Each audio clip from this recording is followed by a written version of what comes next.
زندگی کے اندر قلبی سکون چاہتے ہیں تو 3 کام اختیار کر لیں۔ سب سے پہلا کام، جو ذمہ داریاں اللہ تعالیٰ نے مجھ پہ اور آپ پہ ڈالی ہیں، ہمیں ان ذمہ داریوں کو بر وقت ادا کرنا چاہیے۔ وہ ہیں فرائض، عبادات۔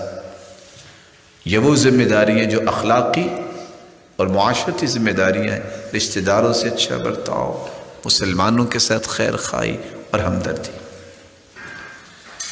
دوسری بات، زندگی میں کسی کی بات کو اپنے اوپر سوار نہ کرنا۔ اگر آپ سمجھتے ہیں کہ اس نے اتنا بڑا پتھر مجھے مارا ہے، تو آپ اس پتھر کے نیچے اگر اپنے آپ کو لے آئیں، محسوس کریں، تو آپ تو دب جائیں گے۔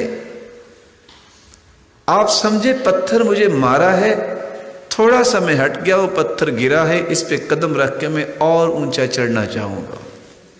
کیسے چڑھیں گے؟ برداشت کر کے۔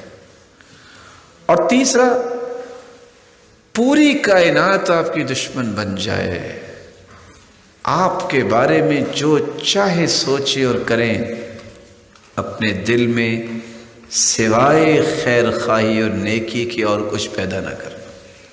یہ 3 کام کر لیں، آپ کو زندگی کے آخری سانس تک اس دل میں سکون رہے گا، اور ساری دنیا کا سکون اکٹھا ہو جائے، اس انسان کے سکون کا مقابلہ نہیں کر سکتا۔ یہ ایسے زندگی گزار رہا ہوتا ہے جیسے دنیا کی کوئی تکلیف اس کو آئی نہیں ہے۔